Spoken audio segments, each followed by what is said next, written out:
All right, ladies, thanks for joining me. So I want to talk today about something. So I just got this paper in the mail. I was sick this morning. I had a sore throat, a stomach ache, just not feeling good. So I called into work, and I must have missed this person coming to my door and leaving this on my door.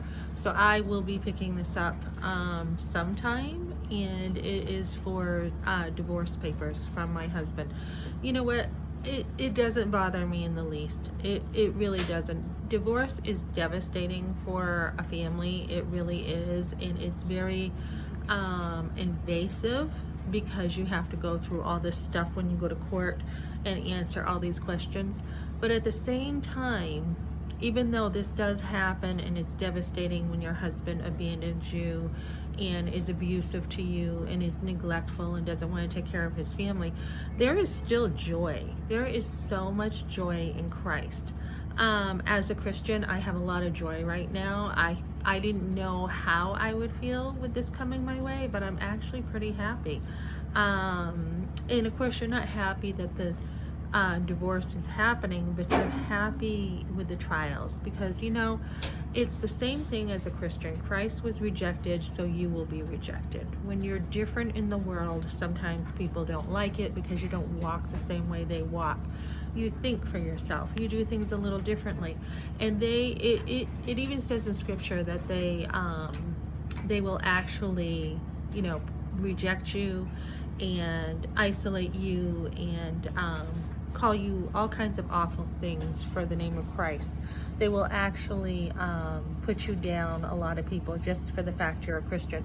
So my husband is now, instead of dealing with stuff with his parents, he ran to mommy and daddy to help him with whatever situation he's in, instead of doing it himself. Like, I have not run to my parents, and I don't do that because I'm responsible for my own life. Whether it's, I have family that's rich, so whether I have to do this, I have to do this on my own. This is not their problem, so to say. So even though I have a rich family, I am not running to them to take care of any issues in my marriage. And that's part of growing up. That's part of learning to, if you made your own bed, sleep in it, so to say. His parents totally disowned him. They said they wanted nothing to do with him anymore. They said, if you don't basically worship us, if you don't do exactly what we say as a man, we don't want anything to do with you. So his mother is pretty controlling, and she did not want anything to do with him. And it really is a control issue.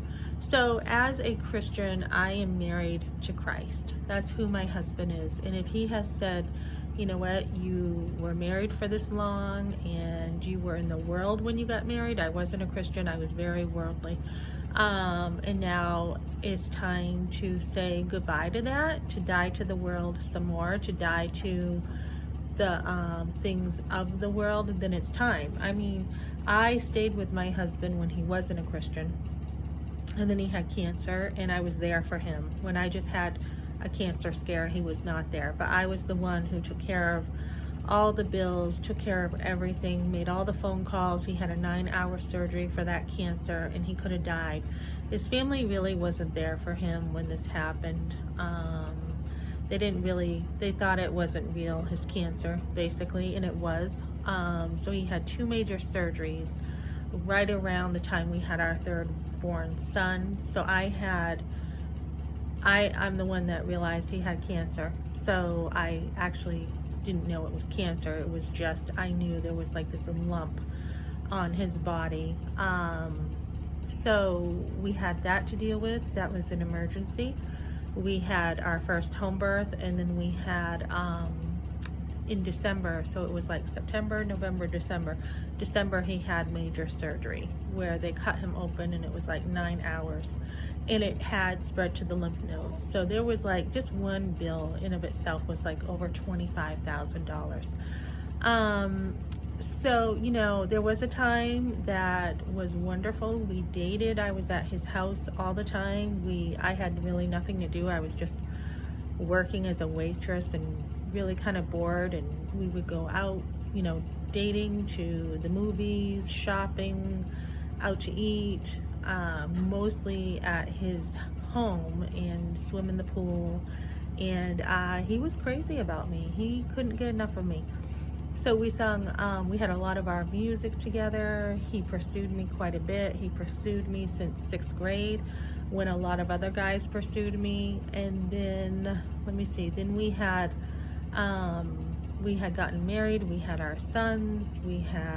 I had decided to homeschool, and we had a lot going on in our life. And then his parents got involved in our marriage, and they are not Christians, so they did not want him to be a Christian. One time we were headed to church, and they actually wouldn't talk to him because he was going to church. He had to change his shirt. So then we were going to church together. He was baptized, which right there, if you're baptized, divorce is wrong. There's no reason for it. Let me see, what else? So we were just, living our life, and all of a sudden, when we lost our home in New Hampshire, I kind of already saw that he was going that way. He really wanted this home, and I was like, I'm not really sure I want it, because I wasn't that impressed with the home. But because he had worked for so many years and sacrificed constantly, taking care of us, and didn't have a really good job, but he was doing the best he could. He didn't want to work a second job. He wasn't motivated. He felt like he wanted to spend more time with us. And that looks good on the outside, but when you don't have enough to take care of your family, and seriously, being frugal, living in a trailer with 5 kids, that was quite the sacrifice. And when he didn't want to do better for us, there was no motivation. But I tried to come alongside of him and encourage him and say, yeah, I will, I'm now working, let's get this home. And he just kind of wanted the home. A couple times he was like, you know what, I'm not gonna, on top of swearing at me half the time, he was like, you know what, I get this home. And he got really puffed up with pride, and he's like, I want, I'll stay in this home without you, and you guys don't have to live here. And he really wanted the home. And at the time, against my better judgment, I said, and I don't know why I do this. I did this a couple times in my life. Once when I was a teenager, I thought of the guy above myself. And this time I'm like, well, if he really wants this, it has a garage, a heated garage. It has a lot of good stuff in this home. So yeah, I will get it for him. So he was happy, but he found his happiness in stuff. And that is not where we find our happiness.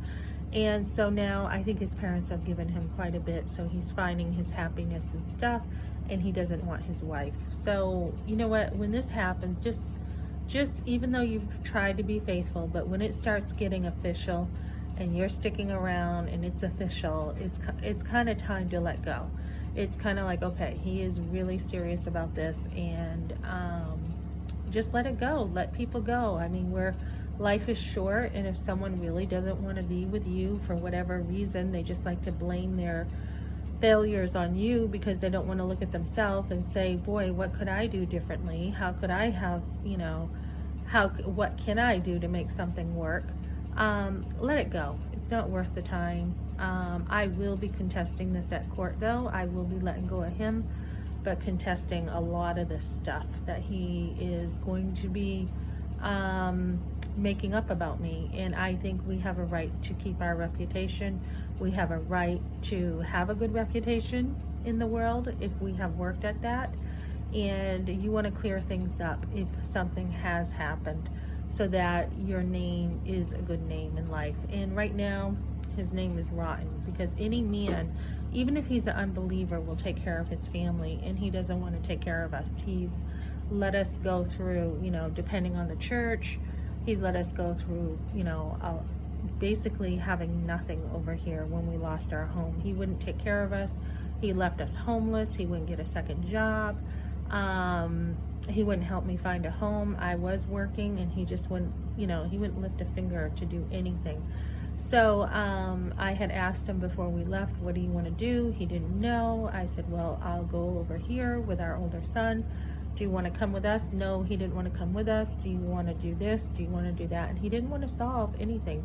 So this is something that you just gotta do on your own sometimes, ladies, and just realize some men just don't have it. They just don't have what they don't have. They don't care. They're supposed to care about women. They're supposed to care about their family and take care of them. So when a man has chosen to desert you and abandon you, you just gotta move on and be happy and turn to God. I mean, God will take care of you, and that's a big hope we have in life, is that he is taking care of us through all this. Okay, have a great day, ladies.